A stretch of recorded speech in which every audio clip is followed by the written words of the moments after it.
할렐루야. 우리 가슴에 손을 얹고 이렇게 고백해 보겠습니다. 주님, 오늘 마음의 문을 열고 주의 말씀을 듣기 원합니다.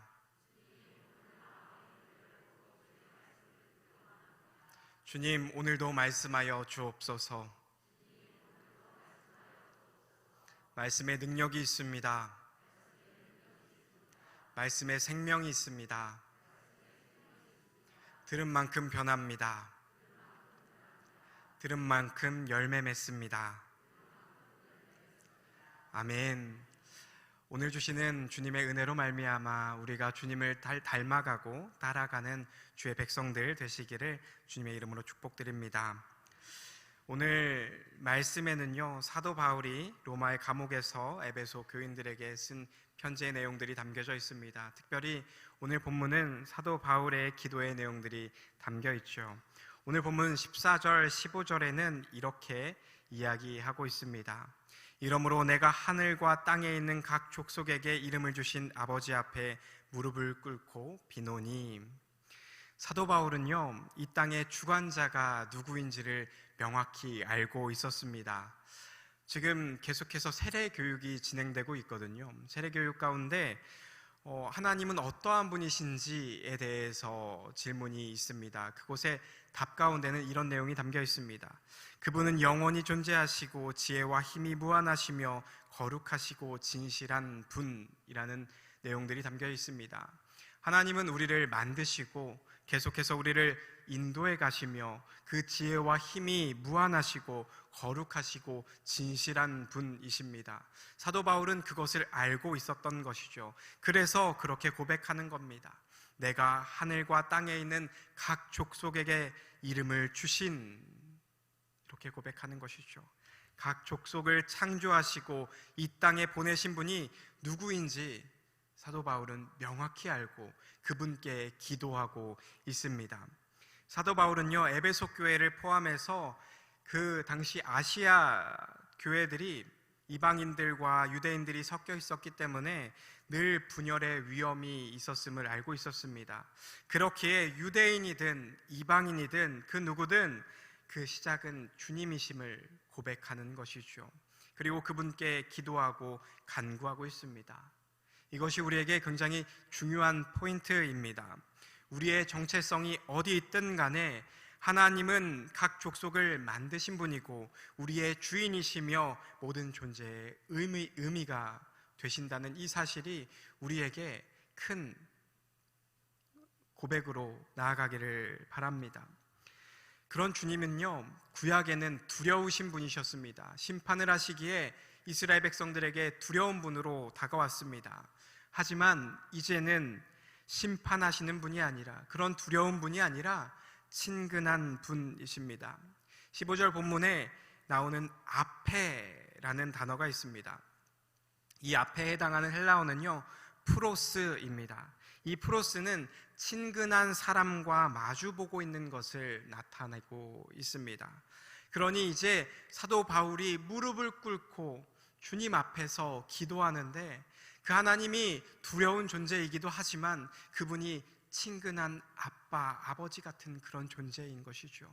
그분 앞에서 사도 바울은 간구하고 있습니다. 무릎을 꿇고 기도하고 있습니다. 우리가 잘 아는 것처럼 유대인들에게는요, 관례가 있었습니다. 기도할 때 서서 기도했고요, 사람들이 많이 다니는 곳에서 두 손을 들고 기도했습니다. 그것이 더 좋게 여겨지기도 했습니다. 하지만 본문의 사도 바울은 무릎을 꿇습니다. 여기서 사도 바울의 간절한 마음과 주님의 뜻에 복종하며 순종하는 모습을 볼 수 있는 것이죠. 아빠, 아버지 되시는 주님 앞에 순종의 모습으로 무릎을 꿇고 간구합니다. 우리 16절 말씀 우리 한 목소리로 한번 읽어볼까요? 시작. 그의 영광의 풍성함을 따라 그의 성령으로 말미암아 너의 속사람을 능력으로 강건하게 하시오며. 아멘. 바울은 지금 에베소 교인들을 위해 기도하고 간구하고 있습니다. 사실요, 어떻게 보면 사도 바울의 상황이 더욱 안 좋습니다. 에베소 교인들이 이방인들과 유대인들이 섞여서 분열의 조짐이 있기도 했지만, 그런 어려움들이 있기도 했지만 사도 바울은 지금 어디에 있습니까? 감옥에 있는 것이죠. 내 코가 석자입니다. 사도 바울의 코가 석자예요. 자신조차 감옥에 갇혀 있습니다. 우리는요, 이런 상황이라면 아마 이렇게 기도했을 것입니다. 주님, 나를 이 감옥에서 구원해 주십시오. 건져내 주십시오. 나가게 해 주십시오. 우리는 때로는 우리를 위해서 기도하고 간구하지 않습니까? 하지만 사도 바울은 본문 말씀에 그렇게 이야기하고 있는 거예요. 자신의 상황을 바라보지 않고 에베소 교인들을 위해서 기도하고 있는 것이죠. 주님, 나를 채워주십시오. 나를 구원해 주십시오. 나를 살려주십시오가 아니라 주님, 에베소 교인들을 위해 내가 이렇게 간구합니다. 16절 말씀을요, 현대인의 성경에 보면 이렇게 이야기하고 있습니다. 은혜가 풍성하신 영광의 아버지께서 성령님을 통해 여러분의 속사람을 능력으로 강하게 하시고, 주님, 나를 살려주십시오가 아니라 여러분의 속사람을 능력으로 강하게 해주십시오. 에베소 교인들의 속사람을 능력으로 강하게 해주십시오. 바울은 그 교회가 부흥되고 커지고 사람이 많아지는 것을 간구하고 있지 않습니다. 어떻게 하면 그 교회가 든든히 서 나갈 수 있는지를 주님께 아뢰며 간구하고 있는 것이지요. 교회가 커지는 것 분명히 중요합니다. 사람이 많아지는 것 중요합니다. 하지만 어떤 교회가 주님께서 기뻐하시는 교회인지, 어떤 기도가 주님께서 기뻐하시는 기도인지 오늘 본문을 통해서 사도 바울은 우리에게 알려주고 있습니다. 그들의 속사람의 능력을 주님의 능력으로 강하게 해 주십시오. 우리가 그리스도인이 되었다라는 것은 어떤 것입니까? 우리가 속사람에 대해서 알게 되었다라는 것이고, 속사람이 이제는 겉사람을 지배하는 존재가 되었다라는 것을 의미해 주고 있습니다. 바울은 로마서를 통해서 속사람에 대해서 말하고 있습니다. 바울은 로마서의 말씀을 통해서 자신의 속에서 하나님의 법을 즐거워하는 속사람이 있다는 것을 발견하게 됩니다. 그리고 죄를 사랑하는 옛자아가 속사람과 싸우고 있는 것을 알게 되는 것이죠. 그런데요, 바울은 걸핏하면 하나님의 법을 즐겨하는 속사람이 겉사람한테 지는 것을 발견합니다. 그래서 그는 그렇게 고백하는 것이죠. 오라, 나는 곤고한 자로다. 누가 이 사망의 몸에서 나를 건져내랴. 이렇게 탄식하고 있는 것입니다. 바울은 그런 모습 속에서 고린도후서에서 속사람에 대해서 다시 한번 이야기해주고 있습니다. 고린도후서 4장 16절에 이렇게 이야기합니다. 그러므로 우리가 낙심하지 아니하노니 우리의 겉사람은 낡아지나 우리의 속사람은 날로 새로워지는도다 말하고 있습니다. 그가 낙심하지 않는 이유에 대해서 말합니다. 그가 환난 가운데 있고 예수 그리스도의 복음을 전하는데 어려움 가운데 있지만 그가 낙심하지 않을 것은 날마다 겉사람에게 질지라도 우리가 속사람은 붙들고 믿음 위에 서 있기만 하면 겉사람은 나날이 낡아지지만 속사람은 강건하여진다는 그 사실을 알고 있기 때문에 그는 낙심하지 않을 이유에 대해서 고백하고 있는 것이죠. 그렇기에 에베소 성도들이 예수 그리스도께 꼭 붙어 있어서 성령께서 하시는 강건케 하시는 능력을 경험하기를 간구하고 있는 것이죠. 요즘에 담임 목사님과 같이 대신방을 하고 있습니다. 대신방을 하고 있으면요, 오히려 제가 더 은혜 받게 되는 일들을 경험하게 됩니다. 우리 권사님들의 고백 속에서, 삶의 모습 속에서 저의 부족함, 나약함을 보게 되고 오히려 도전받게 되는 일들이 일어나게 되는 것이죠. 우리 권사님들이 그렇게 고백하시는 분들이 계시는 거예요. 목사님, 저는 어디 갈 때도 꼭 기도하고 갑니다. 저 전도할 때도요, 꼭 기도하고 전도하러 갑니다. 목사님, 저 부족하지만 성경 이제 한 번 다 썼어요. 부족해서 이제 또 한 번 더 쓰고 있습니다. 주의 말씀의 능력이 권사님들을, 겉사람은 날로 후패하지만 속사람은 날로 날로 강건케 되어지는 그 모습들을 보고 있는 것이지요. 권사님들이 고백이, 목사님 나날이 즐겁습니다, 행복합니다, 주님으로 인해서 행복합니다 라는 고백들이 있는 거예요. 권사님들이 그렇게 이야기하시거든요. 목사님 하루하루가 달라요. 하루하루가 내 몸이 늙어갑니다. 어제 다르고 오늘 달라요. 겉사람은 그래요. 겉사람은 그렇지만 그들이 믿음 가운데 고백하는 것, 그 안에서 역사하시는 성령으로 말미암아 고백하는 것, 주님으로 말미암아 기쁩니다. 주님으로 말미암아 더욱더 나의 행복이 커져갑니다. 내 상황은 어려울지 모르지만 내 고백은 감사의 고백이 나온다. 그렇게 이야기를 하는 것을 들으면서 참 도전이 되는 모습들을 보게 되는 것입니다. 사도 바울은 17절 말씀에 그렇게 이야기합니다. 믿음으로 말미암아 그리스도께서 너희 마음에 계시게 하시옵고 너희가 사랑 가운데서 뿌리가 박히고 터가 굳어져서 고백합니다. 속사람이 강건하여져서 늘 우리와 함께 하시는 주님을 누리게 되며 우리의 근본, 우리의 근원이 되시는 주님의 사랑 가운데 뿌리가 박히고 터가 굳어지기를 간구하고 있는 것이지요. 여러분, 우리의 근본은 어디에 있습니까? 제가 서두에 말씀드렸던 것처럼 우리의 처음은 어디로부터 나옵니까? 하나님 아버지로부터 나오게 되는 것이지요. 어떤 관리를 잘하는 사람이 아무리 나무를 관리 잘할지라도 그 터가, 그 땅이 굳건하지 못하면, 영양분이 없으면 그 나무는 썩기 마련입니다. 어떠한 위대한 건축가가 집을 지을지라도 그 기초가 튼튼하지 않으면 그 집은 무너지기 마련입니다. 그렇기에 사도 바울은 그렇게 기도하고 있습니다. 우리가 사랑 가운데서 뿌리가 박히고 터가 굳어져서 주님을 향한 그 마음이 굳어지기를 소망하고 있는 것이죠. 그러면서 18절 19절에 사도 바울은 이렇게 기도합니다.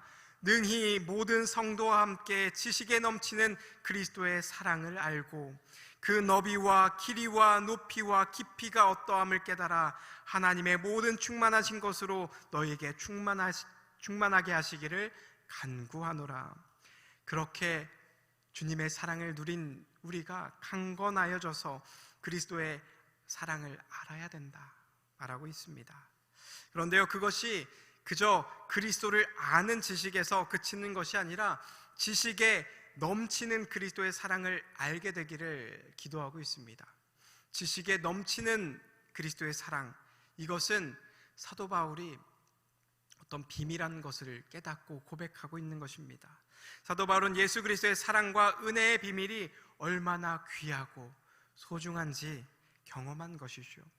그냥 들어서 혹은 봐서 예수님의 사랑은 이런 것이구나 라고 피상적으로 아는 것이 아니라, 그렇게 느끼고 있는 것이 아니라 그의 전 인생을 송두리째 바꿀 정도로 그리스도의 사랑이 얼마나 큰지, 우리의 지식에 넘치는 그리스도의 사랑을 알고 깨닫게 되었음을, 그리고 그것을 나만 아는 것이 아니라 에베소 교인들도 그것을 누리기를 고백하고 있는 것이지요.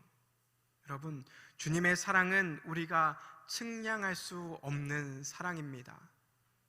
하늘을 두루마리 삼고 바다를 먹물 삼아도 그 하나님의 사랑을 기록할 수 없는 것처럼 우리의 지식의 한계로는 광대한 하나님의 사랑을 이해할 수 없음을 사도 바울은 말해주고 있는 것이죠. 그것을 우리가 누리기를 원하고 있는 것입니다. 시편 23편에 보면 이렇게 사도 다윗은 고백하고 있습니다. 여호와는 나의 목자시니 내게 부족함이 없으리로다. 하나님의 사랑이 너무나도 크고 광대하여서 내가 부족함이 없는 것이 아니라 내게 부족함이 없다라고 이야기를 하고 있습니다. 주님의 사랑이 너무 커서 나의 모든 일거수일투족을 알고 계시기에, 내 약점이 무엇인지도 알고 계시기에, 나의 부족함이 무엇인지 알고 계시기에 주님께서 함께 하시면 내게 부족함이 없다 고백하고 있는 것이지요. 주님의 그 크신 사랑, 그 사랑이 모든 하나님의 충만하신 것으로 너희에게 충만하게 하시기를 구한다라고 간구하고 있습니다. 하나님의 모든 충만하신 것은 하나님의 능력과 하나님의 통치를 의미합니다. 바울은 하나님과 동등한 분량의 충만함을 바라고 있는 것이 아닙니다. 여기서 바라고 있는 것은 바로 바울이 원하는 것은 하나님께서 우리에게 요구하시는 충만함으로 그리스도인들이 그리스도의 장성한 분량에까지 성장하는 것이고, 하나님이 허락하신 온전함을 통해서 하나님을 닮아가는 것을 간구하고 있고 원하고 있는 것이지요. 바라기는 우리가 하나님의 통치와 하나님의 일하심이 온전히 우리 그리스도인들의 장성한 분량에까지 자라가서 그 통치가 우리의 삶 가운데 거하고 그 사랑이 우리 삶 가운데 채워짐으로 말미암아 온전히 주님을 닮아가는 우리들 되기를 소망합니다.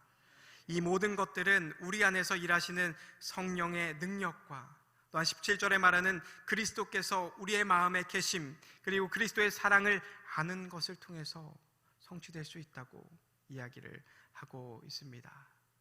특별히 지금은 사순절 기간을 우리는 보내고 있습니다. 제가 세례교육을 하면서 세례교육 문제 49번에 있는 문제에 이렇게 나와 있는 것을 보고 다시금 마음을 다잡게 되었습니다. 49번 문제가 뭐냐면요, 예배가 무엇입니까? 라는 질문입니다. 거기에는 이렇게 쓰여져 있습니다. 예배는 믿는 사람들이 하나님의 말씀을 듣고 그분의 임재를 경험하며 그분을 찬양하여 기쁘시게 하고 그분의 기쁨을 더불어 누리는 것입니다. 그것은 하나님의 구원의 은총에 대한 믿는 사람들의 응답 행위입니다 라고 적혀져 있습니다. 우리는 이 사순절 기간에 어떤 예배를 드리고 계십니까? 어떤 기도를 하고 계십니까? 나의 것을 채워가는, 내 귀에 듣기에 좋은 말씀들을 혹은 기도들을 하고 있지는 않습니까? 이 예배가 바라기는 믿는 사람들의 하나님의 말씀, 목사님을 통하여서 선포되어진 하나님의 말씀을 듣고 그분의 임재를 경험하며 그분을 찬양하여 그분을 기쁘시게 하고 그분의 기쁨을 더불어 누리는 예배가 되기를 소망합니다. 그럴 때 우리들의 삶을 통하여서 역사하시는 그리스도의 사랑을 알게 되는 놀라운 역사가 우리들의 삶 가운데 나타나지기를 소망합니다. 예수님을 기념하는, 예수님의 고난을 기념하는 절기, 예수님과 연합하는 절기가 바로 사순절이죠. 부활의 기쁨을 누리는 절기가 사순절입니다. 우리들의 삶을 통하여 어떤 삶을 살길 원하시는지 우리가 다시금 점검하고, 우리가 기도할 때 어떤 기도를 해야 하는지 다시 한번 점검하며 주님께서 기뻐하시는 모습으로 살아가게 되는 귀한 시간들 되시기를 소망합니다.